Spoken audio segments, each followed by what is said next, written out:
up, people? It's your girl Adeola. So, have you all heard? Of course, you've heard now. The big news. See, hey, the former chairman of the Economic and Financial Crimes Commission, EFCC, that is Malam Nuhu Ribadu, has defected from the opposition party APC to PDP. You know, I was surprised that many of my friends were surprised that Ribadu could surprise them with such a surprising news. I said, shoo, I guess that is because he once said that he would never, ever join PDP. He said even if the devil converts to Islam. Wait a minute, that was a Malam Herufai. Yes, you know, I do well. Of course, you guys know that I don't gossip. Yes, I don't. But you know, I heard that it is because Ribadu wants to win the governorship election in Adamawa. They said that is why he joined PDP. You know that the last governor of Adamawa was impeached and he was APC. So of course I've been very busy, you know, reading comments on various websites, on Facebook, on Twitter, since the news broke, you know, just to hear what Nigerians have to say about this. You guys know that I don't gossip. This is a Hamza. Hi Hamza.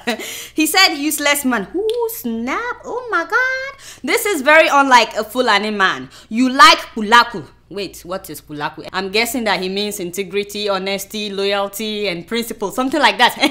Don't ask me how I understand Fulani. Anyway, let's keep reading. Even without PDP, you can get Adamawa now. Hey, Ribadu, may God teach you a very good lesson for this political misadventure. Nigerians. And calm down now. Let's read another one. This person says that his name is I hate sycophants. Whoever you are, your name is the bomb.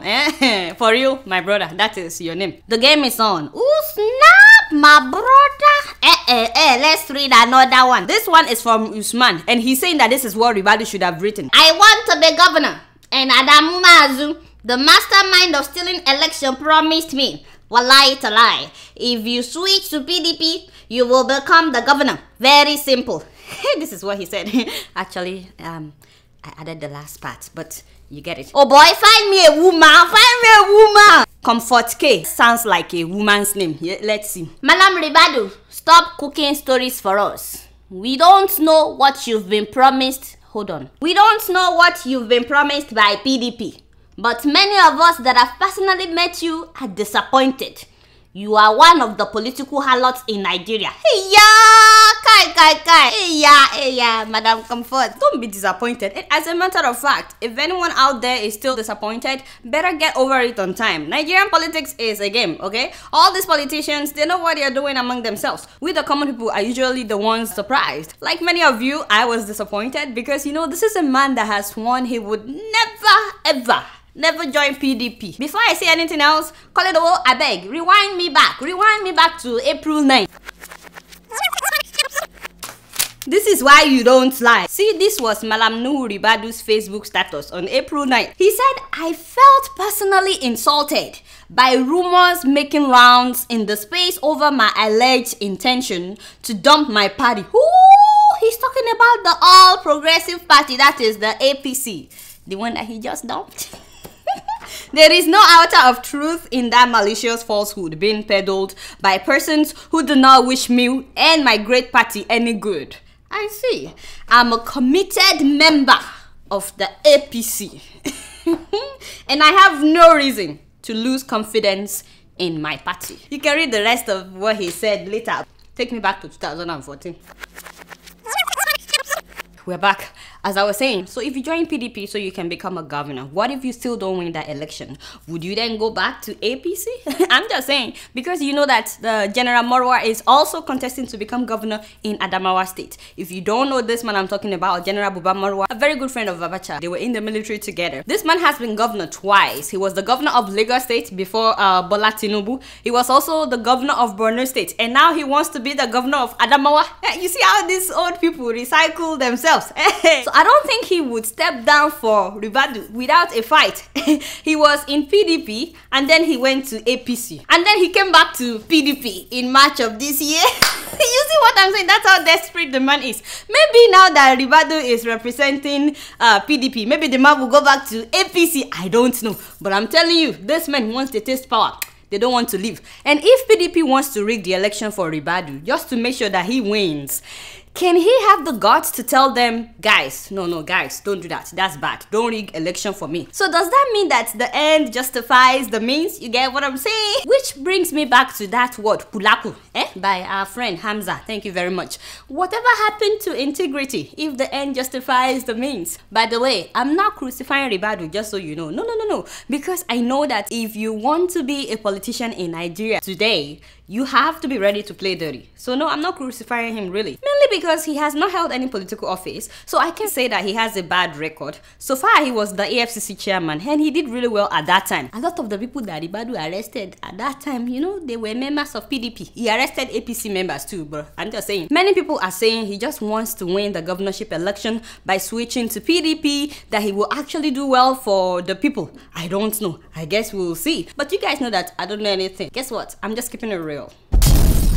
Moving on to Togo. As you know, Togo has had only 4 presidents since independence in 1960. The first president was killed within 3 years in a coup, and the second was overthrown in another coup by President Gnassingbé Eyadema, who made himself president for 38 years. That is almost 4 decades. When he died in 2005, his son became president. I'm trying to say that for the past 47 years, only one family has been ruling Togo. Of course, there has been several protests. Many of the protesters were arrested as usual. Some people were even killed. And when the son was declared president in 2005, do you guys know that about 500 people were killed and more than 40,000 people fled the country at the time? Today, I'm hoping to call your attention to the rate at which people are being thrown in prison in Togo. About 3/4 of the people in prison have never been charged, yet many of them have spent years in prison, sometimes about 3 years in prison. So according to the prison authorities in Togo,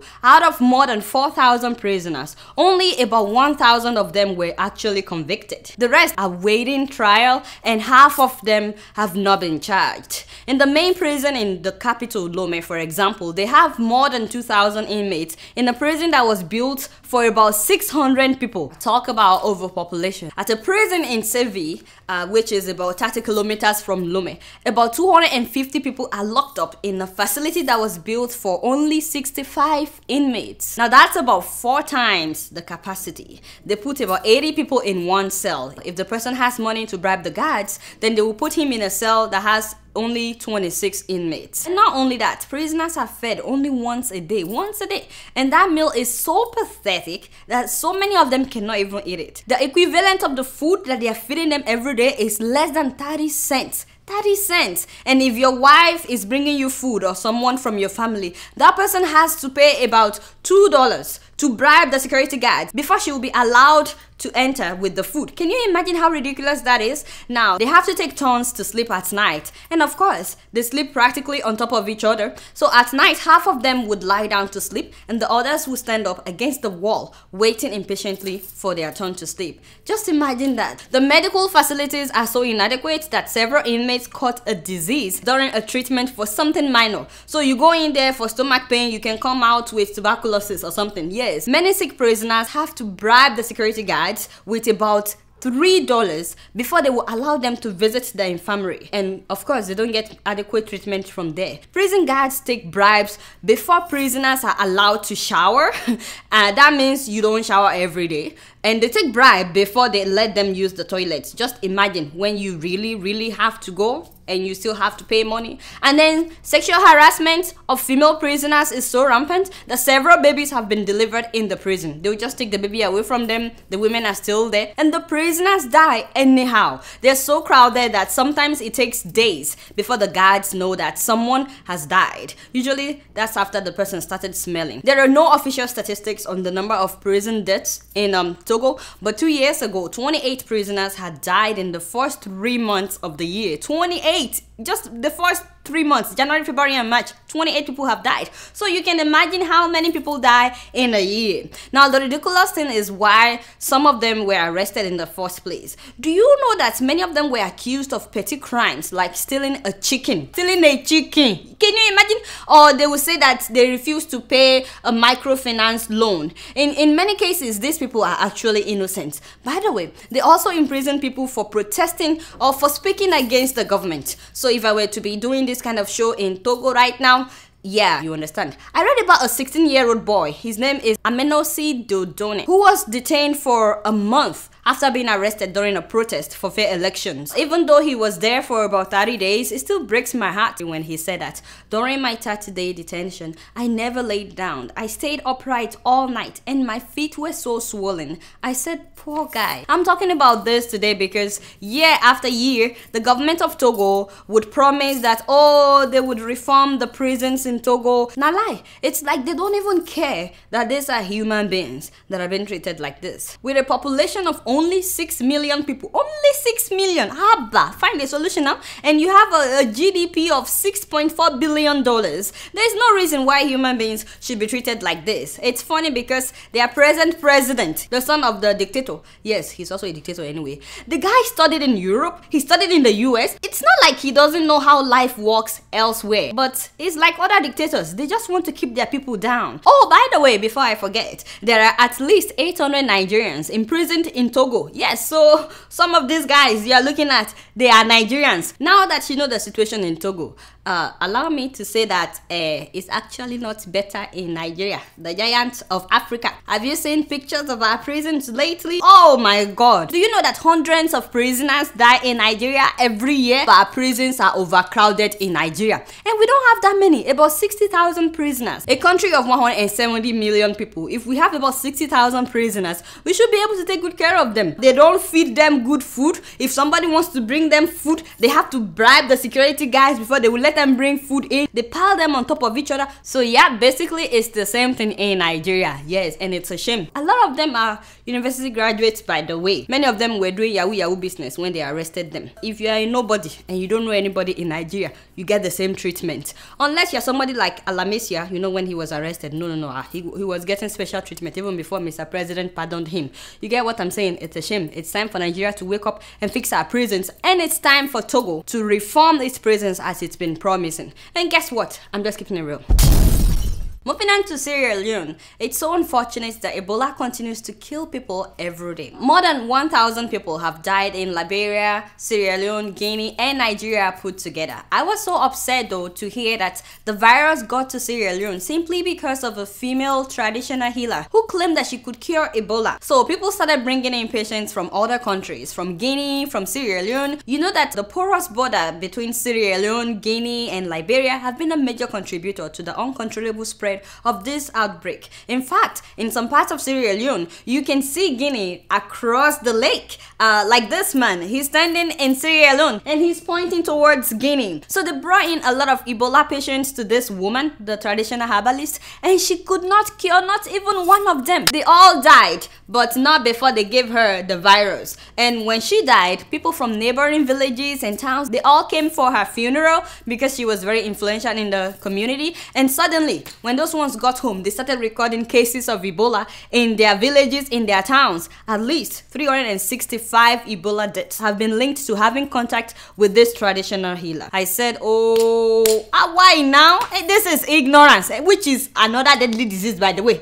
Why didn't she just go to these people in their countries? Why ask them to come into Sierra Leone? Although I can't really blame those who went to her for treatment because they don't have enough doctors. In fact, in Sierra Leone, they have only one health worker for every 5,260 patients. Just imagine that, more than 5,000 people for every doctor. Now, before you pity Sierra Leone, my Niger people, official statistics shows that there is only one doctor for every 3,500 patients in Nigeria. It's not that we don't have a lot of good Nigerian doctors, it's just that many of them prefer to live and work abroad, and I don't blame them. How can you be doing surgery with generator? A lot of our hospitals are so dilapidated that doctors went on strike protesting that the government has to upgrade the hospitals, among other things. And guess what Mr. President did? He fired them.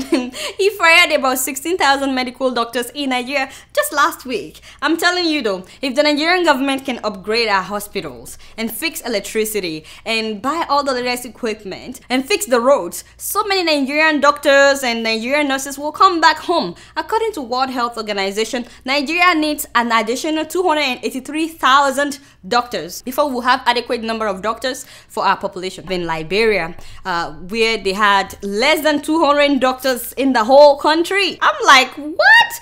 But I'm guessing though that this is because of the exodus of a lot of professionals after the war. Guess what? When Ebola broke out, 5% of them fled the country. Now they have only about 50 doctors in Liberia. Yeah, you can see how messed up that is. Although I was so glad to hear that the US sent that drug, Zimap, to Liberia. Unfortunately, because of the limited supply, only about 3 people were treated. Which is why I keep saying it over and over, that Africans need to do our own research and come up with the medicine. Like Japan did, like Canada is doing, especially since the outbreak is in Africa. If America doesn't come up with Zimap, what would we do? Wouldn't we find a solution? You know, I was so excited when that Nigerian scientist went back home with nanosilver. Unfortunately though, we're yet to hear of anyone treated and healed by nanosilver. In fact, they're saying that the thing is pesticide. I said, ha. By the way, can you believe that armed robbers in Liberia went and robbed Ebola patients? Guess what they stole? Blood-stained bed sheets and mattresses. I'm like, really? I could not believe it. Seriously, there are other ways of killing yourself. But you know, I'm so glad to see Nigerian president in action since the Ebola outbreak.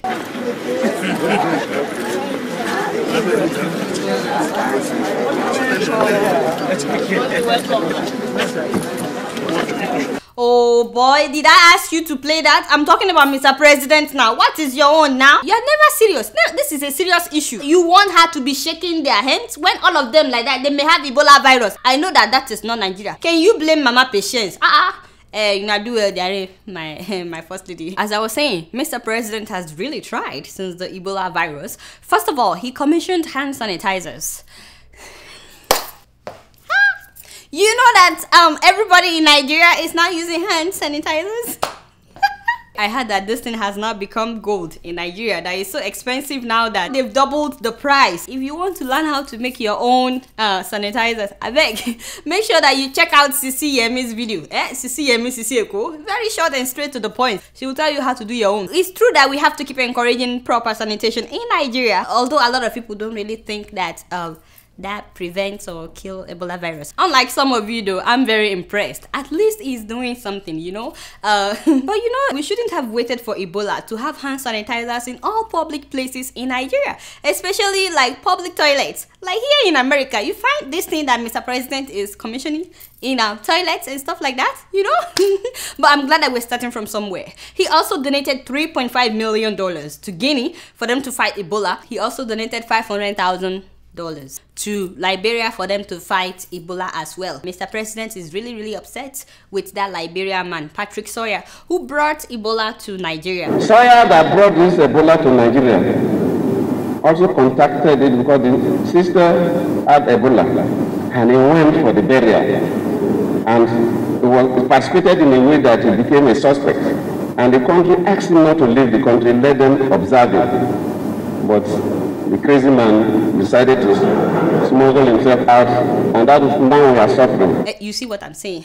Yes, I'm very upset too. I agree with Mr. President. It's ridiculous that the guy would travel to Nigeria when he knew that he had contracted the virus. So it's very mean. And on top of that, the man peed on the health workers that were treating him in Nigeria. How I wish that Mr. President would also get upset like that, you know, with other issues in Nigeria, like the issue of Boko Haram and the kidnapped girls, how our roads are killing people every day, and poor electricity. Yeah, we wish he would. As many of you know, the Liberian man knowingly transmitted the virus to several health workers in Lagos when they told him that he had Ebola. Just imagine that. Now, 5 people have died in Nigeria, and the most recent one was Dr. Stella Adadevo, who treated Patrick Sawyer. She knew that it was contagious, you know, but she put her life on line to save that man, and it's so unfortunate that the man would knowingly infect others. For a long time, the doctor and her family begged the US government to send Zimap for her treatment, but it never came. Dr. Stella died last Tuesday. She was the most senior doctor at First Consultant Hospital in Lagos. I think that she was a hero and that she deserves to be honored. And please accept my deepest condolences to all her family members. It's so unfortunate that we are losing great minds like this. May her soul rest in peace. Guess what? I'm just kidding around. So before I read the emails today, I like to give you guys an update on a woman that I talked about some months ago that has breast cancer. Her name is Kuburat Yusuf. I'm glad to tell you guys that Kuburat is doing much better. Thank you to everyone that donated at that time. They did the surgery and the husband was kind enough to send me some pictures of the progress. In case you don't know who I'm talking about, this is Kuburat before the surgery. I'm sorry about the graphic pictures, but hey, it is what it is. This is her after the surgery. Unfortunately for Kuburat though, the couple ran out of money already, so they are not able to do chemotherapy, and you know that is very important for her to do. Right now he's desperately looking for 400,000 naira. 400,000 naira. That's not even up to $2,500. That's like 2,400 and something dollars.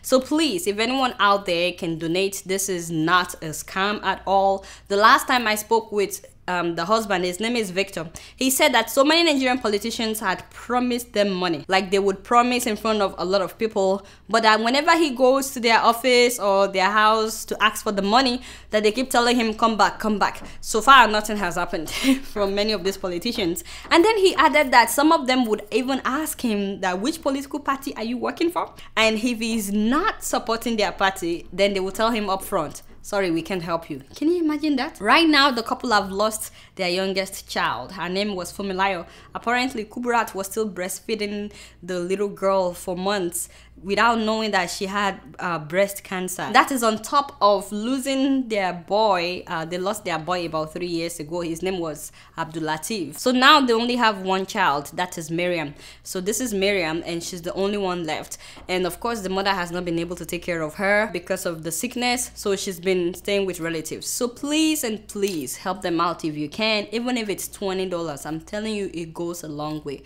The quicker she gets treatment, the earlier she'll be able to go and take care of her child, the only one that is left. So please, you can contact Victor through this number. And guess what? I'm just keeping it real. Before I leave today, I like to read some of your emails, and the first one is from Nii, and he says, hi Adeola, my name is Adeni Yotun, writing from Paris. I decided not to write because you have been doing a good job. Lately though, I was highly disappointed in you and Dr. Damages, okay, for not mentioning or saying anything in your last episode about the hundreds of Nigerians in America who went to stage a welcome support for President Goodluck Jonathan and his entourage who came to Washington DC after they collected $20 each. Well, I'm tempted to say that you and Dr. Damages took out of the money.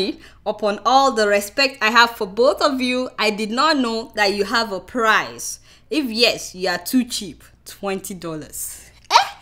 My brother, oh no, please don't say that $20 is cheap. You know how much that is in naira. I can send that money to my uncle's brother's cousin's nephew, you know, to support the school fees, but you know, jokes aside, I actually talked about this last week. It was Koledo that took it out when he was editing because the show was getting too long. But Niyi is absolutely right. There were some Nigerians that staged all kinds of things for Jonathan when he came to Washington DC about 2 weeks ago. They staged a welcome for him. They staged their own protest. They said they're protesting against Boko Haram instead of protesting against Jonathan for not doing anything about the missing girls. So of course those people were probably paid. So if you were paid $20 to make Jonathan look good in America, you are so cheap.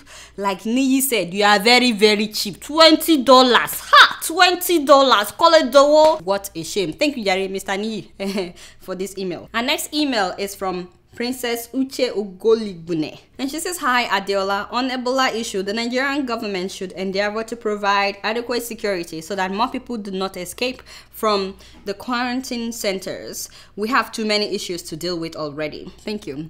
Well, she's actually talking about the fact that a nurse that was infected escaped from isolation in Nigeria. Can you believe? It's so unfortunate. And before people would not want to escape, you have to make the place comfortable for them as well. There have to be psychologists, people that will counsel them and make them know why they are being isolated, the advantages of them being isolated and all that. By the way, I get a lot of complimentary emails, a lot of encouragement. Thank you.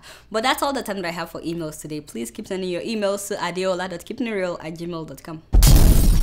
Alright y'all, it's been real and I'm keeping it real right up in here. Until next week, I'm gonna see y'all later. Peace out.